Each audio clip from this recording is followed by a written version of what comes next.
vedare tinokuchingamidzai zvekare kune chimwe chirongwa pano paZim Facebook Secrets and Confessions. Tadzoka zvekare nemamwe mamessages. Rekedzai tibva tapinda mumamessages edu atadzoka takakubatirai. Message yedu yekutanga yakamira sekudai so: hanzi makadi zvenyu mukoma, ndinokumbirawo kuti munge muchindiposterawo nyaya yangu makavikawo chitupa changu. Inini mukoma ndinoda kureurura kuti ndakabawo kamwe kababy blanket, so ini ndigere zvangu muno munyika yangu yechizvarirwo inova iri Zim. Saka pamba pacho patinogara padzimba dzinonzi komidhadhadha. Pane macouples akati one day ipo pano patinogara landlord wacho avatombodi masingles, vanongoda macouples nekuti vanoti masingle anoti netsei. So kubva zvandakatanga kugara ipapapa nemurume wangu ndakabva ndaona kuti pane vamwe vanhu vane kahunhu kekungoshaina kaya. Ndakazosvika pakunetsana neumwe mukadzi. At that time patakanetsana tikatukana tikatopotsa tarovana, iye nhumbu yake yainge yatova kuzvi9 months. Ndikabva ndati munhu uyu regedzai ndingosiyana naye, otherwise ndinokwanisa kuzomurova then obva atosvodza kana kuti mwana wake anozobuda aine problem. Zvobva zvazonzi ndini ndakonzeresa kana kuti ndini ndauraya munhu, ndobva ndazongosiyana nazvo. So 3 months later mwana wake izvezvi I think kuti ava kuda kutonopinda mu3 months. Ndakazongobuda, this was last week. Pandakabuda apo ndokubva ndaona kuti ainge akanganwa kubvisa baby blanket remwana wake nekamwe kafleece. Ndokubva ndatarira handizivi kuti mweya wakandipinda ipapo wainge uri mweya wei, because ndakazongokaruka ndatongonotora baby blanket reria ndikabva ndariputira. Ndakati ndariputira ndini uyo ndikabva ndabuda gate ndokubva ndafamba. Saka kuma areas ekwedu kune kumwe kunopindira vanhu masowe zvekare nevaya vanoita zvemidzimu, paya pavanenge vachida kunorasira ameno kuti mamhepo here kana kuti zvii zvavanenge vachienda kunorasira. Pane pamwe pakasango apo pavanowanzokuenda vobva vanorasira zvinhu zvavo ikoko. Ende ndokwandakabva ndangoenda ikoko ndikangokwidza kachikomo mbichana ndikabva ndangonokanda baby blanket. Ndakangonorisiya ikoko baby blanket iroro ndichiti munhu ndoda kungomukaurisa, but my intentions were ndaifanira kuti ndinge ndichizoritora zvekare baby blanket iri ndobva ndazongoridzosa paposition. But dambudziko rakazoitika mukoma nderekuti by the time yandakazodzoka ndakangomuona achingotenderera pachivanze achitsvaka. Iniwo ndakabva ndaita sekunge ndainge ndichitongobvawo kunotenga chingwa, because ndakazopfuura nekuzvimatakada ndokubva ndatenga chichingwa changu nedrink zvekungovhara hangu. Iye haana kana kumbogara andisuspekta, nanhasi uno haatombondisuspekti zvachose. So mukoma izvi ndo zvandakaita. Saka takazomutswa nalandlord zvichinzi painge pashaika baby blanket, kutoti baby blanket rakatsvakwa rikashaika. Vanhu vakatombozama kuronda matsimba, but matsimba angu the way yandainge ndakafamba neko kuwaya uku ndakanyatsokutevedzera mujinga mejuraho, because mune matombo. Saka kunyange ukafamba nemo hausiyi matsimba. Saka ndo zvandakaita izvozvo ndokubva ndazobuda zvangu gate. So nanhasi uno vanhu vanogara vachingobvunzana kuti asi chigumbeze chiya chemwana chakaenda kupi, kuti pane mbavha yakajamba ikaba baby blanket. Saka nanhasi ndo zvavanongofungidzira kuti zvimwe kuda imbavha, but ndini. Manje dambudziko rakazoitika iro rakazokonzeresa kuti ndinge ndichitadza kuzodzoka naro baby blanket iri nderekuti ndainge ndichida kumukira makuseni acho, but pamba pakabva pazosvika mapurisa akasvika ndokubva atora statement. Ndikatoona kutoti nyaya iyi inotorakidza kutoti yatokora muto, ndokubva ndatosiyana nazvo zvekuenda kukasango kuya. Ndakabva ndati kana vanhu paya pavanenge vaita sekunge varivara ndo pandichazoenda ndobva ndanotora blanket iri. Zvino kuswera kwazuro mukoma ndakazongowanawo mukana, because vanhu vainge vabuda vamwe vachiendawo kumasvondo avo, vamwewo vachienda kwavainge vachienda.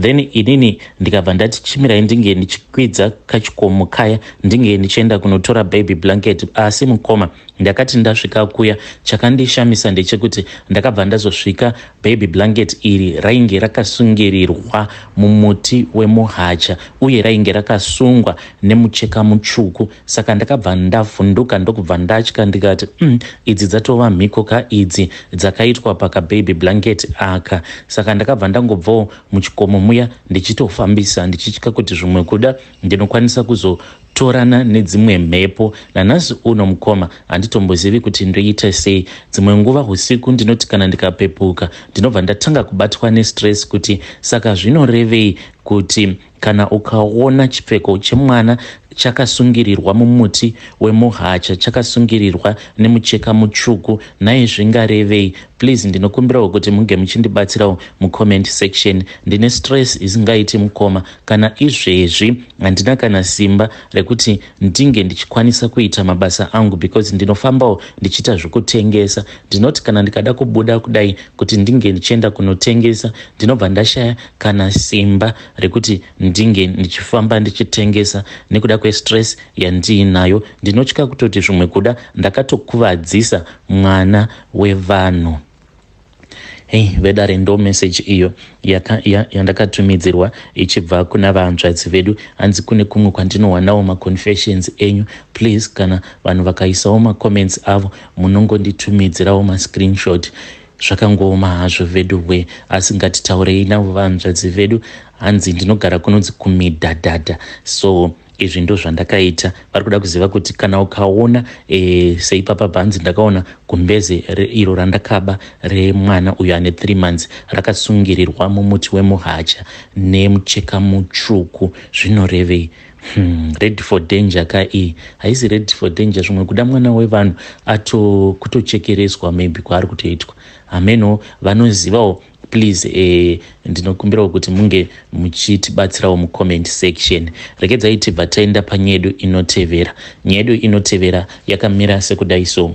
Hanzi makadi zvenyu mukoma, ndinokumbirawo kuti munge muchindiposterawo nyaya yangu makavika chitupa changu. Inini handizivi kuti ndine munyama here kana kuti pane zvakaitwa pandiri. Rekedzai ndinge ndichitanga nemai first relationship ndisati ndatombopinda mumarriage. Mukoma ndairohwa nemukomana wangu apo pandainge ndichiri form 3. Aindirova zvekuti kana ndega ndaitadza kuziva kuti ko chandinenge ndambomukanganisira chainge chiri chii. Ndaiti paya kana kuchikoro kana ndikangotaura neumwe mukomana so then iye aibva ati ndakuona uchitaura nanhengi saka iwewe uri hure, zvinoreva kuti uri kutondihurira. Then munhu obva atotanga kutondirova paya. Aindirova kunyange pamberi pemaclassmates angu zvekuti ndakazosvika pakuti ndainge ndisisina kana confidence in myself ndokubva tazorambana. But zuva ratakarambana pandakamunyorera tsamba ndikabva ndamuudza kuti handichadi nezvako akabva ati alright ndinokumbira kuzokuona time ndokubva ndazoti bo. Saka iye akabva azonditi uya kumba kwedu ende uya nechakati chiya chandakatenga. Ndikabva ndati sezvo tarambana rekedzai ndinge ndichidzorera munhu zvinhu zvake zvaainditengera. Ndakati ndasvika kumba kwavo but it was late, wainge watova usiku. Ndokubva tamira pageti pavo akabva anditi kurura mapushi angu andakakutengera. Ndikabva ndakurura. Ndainge ndakapfeka imwe t-shirt iyo yaainge akanditengera akabva anditi ne-t-shirt yangu. Ndokubva ndakururiswa. Mukoma ndakazofamba ndakashama ndichibva kumba kwavo because akazotondikururisa zvezvo zvekungondikaurisa. Ndokubva ati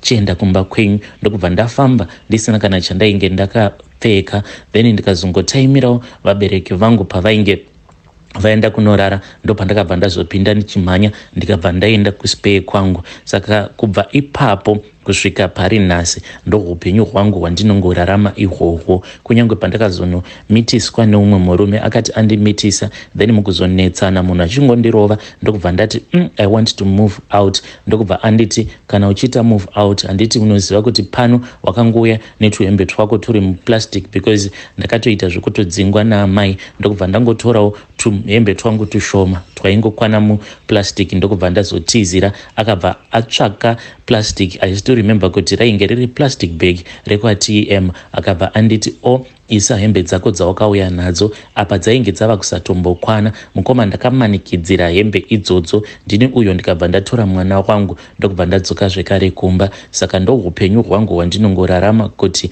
kunyange ndiri murelationship kudai, kana ndikangonetsana nemunhu wandinenge ndichidanana naye, the first thing chaanondiudza anobva anditi dzosa chakati changu chandakakutengera. Saka ndinongogara ndiri mumarelationship ekuti ndinenge ndichingothreateniwa kurohwa, it's either kana kutorohwa chaiko nemunhu wandinenge ndichidanana naye. Even zvandava kuno kuJoni ndinokwanisa kutoti kana ndikaenda kusleep over zviya, kana ndikaita sekunge ndinenge ndisingarespondi panguva iya yatinenge tichiita mutambo, munhu anozototanga kutongondidira rafu zvekutoti ndinotoshaya kutoti what goes on in my life. Upenyu hwacho hwandinorarama upenyu hwekuti ndinongogara ndichingoabuswa at all the times. Ndinokumbirawo kuti mukoma kana mukazoposta nyaya yangu, please ndiziveseiwo mucomment section, nekuti upenyu hwacho hwandinorarama hunondirwadza. Dzimwe nguva ndinotombofunga pakuda kana kunwa hangu mushonga wemakonzo ndinge ndichingozvipfuudza,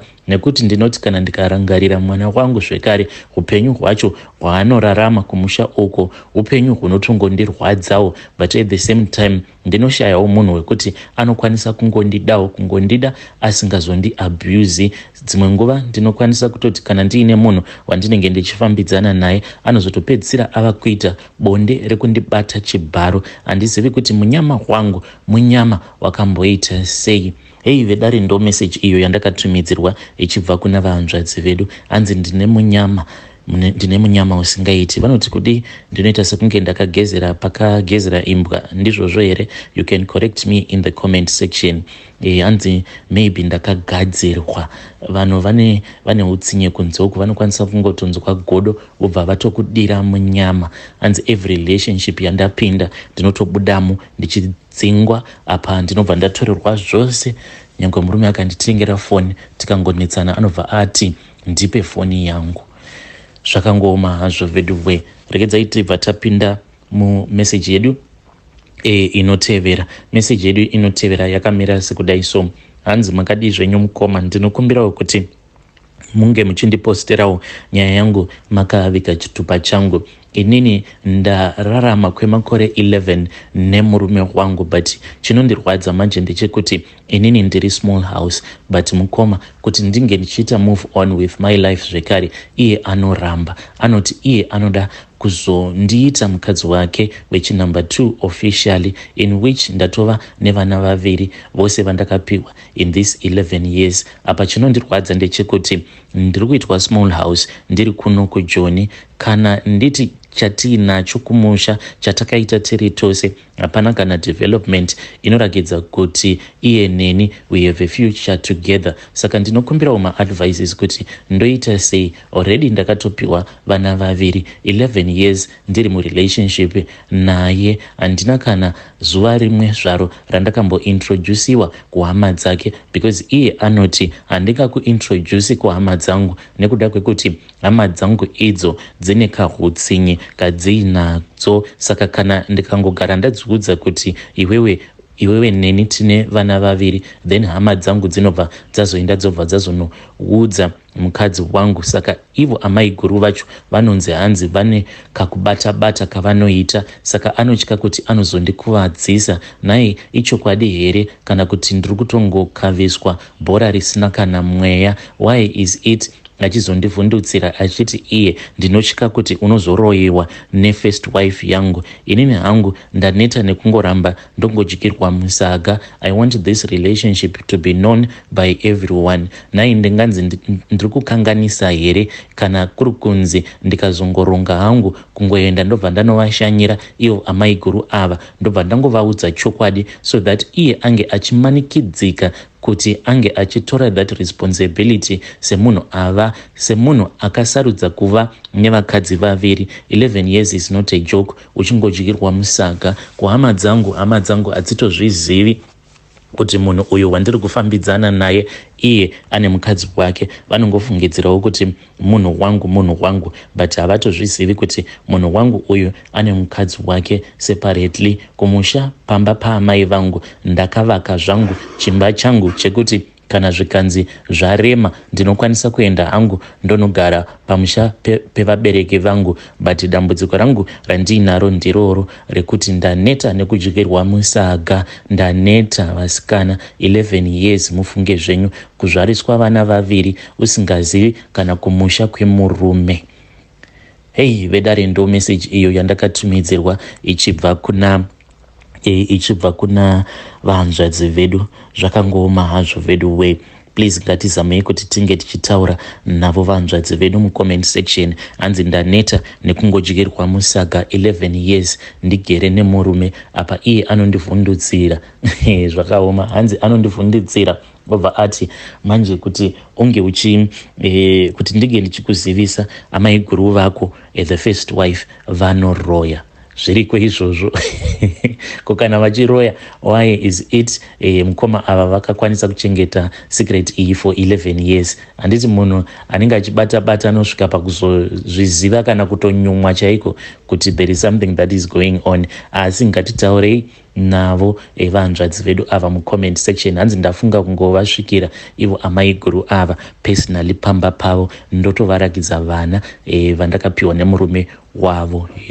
Regedzai tibva taenda panyaya yedu inotevera. Nyaya yedu inotevera yakamira sekudai so. Hanzi makadi zvenyu mukoma Nasha, ndinokumbirawo kuti munge muchindiposterawo nyaya yangu makaviga chitupa changu. Inini nemudzimai wangu takabatwawo chirwere panguva iya yeCovid. Mudzimai wangu ndo paakatanga kurwara. Zvino mudzimai akati atanga kurwara kudaro ndo patakabva tazobatwa chirwere cheHIV, but zvaizvezvi zvedu titori bo tinonwa zvedu mapiritsi edu, but dambudziko rakazotanga kuitika nderekuti vadzimai vangu manje vava tanga kuita bofu, vava kuonera zviri kure kure. Dzimwe nguva ivo vanotomboti vanongoona rima. Saka ndakabva ndazotora munen'ena wavo uyo watigere naye, amainini ava nanhasi unotigere tose, but zvava kuitika ndezvekuti ini naamainini tava kupota tichitorana. Ndakavakonvinza ndikabva ndati mainini tarirai muone kuti sisi venyu ava manje vanenge vatova bofu totally. Saka madii mangoita chimudza mapfiwa. Ivo amainini vakabva vangoti apari bo banguru. Saka zvaizvezvi ndo zvatiri kuita. Saka recently ivo amainini vakabva mukundiudza kuti vava nepamuviri. Saka handichazivi kuti ndoita sei. Ndanga ndichimbofunga kuti kana zvichiita amainini zvavo vombofanirwa kubvisa pamuviri pacho. Handisati ndakwanisa kuvapa response. Ndinokumbirawo kuti vedare renyu vange vachindipawo maadvices. Vedare ndo message iyo yandakatumidzirwa ichibva kuna mukoma. Hanzi zvakangooma hazvo. Ndakavabvunza kuti nai mukoma, saka makavaudza here ivo mainini kuti munotora mapiritsi, munonwa mapiritsi? Ivo vakabva vati kwete, handina kuvaudza. Ende itori imwe nyaya yekutoti inokwanisa kuzotonetsa. Titaurei navo mukoma vedu ava mucomment section.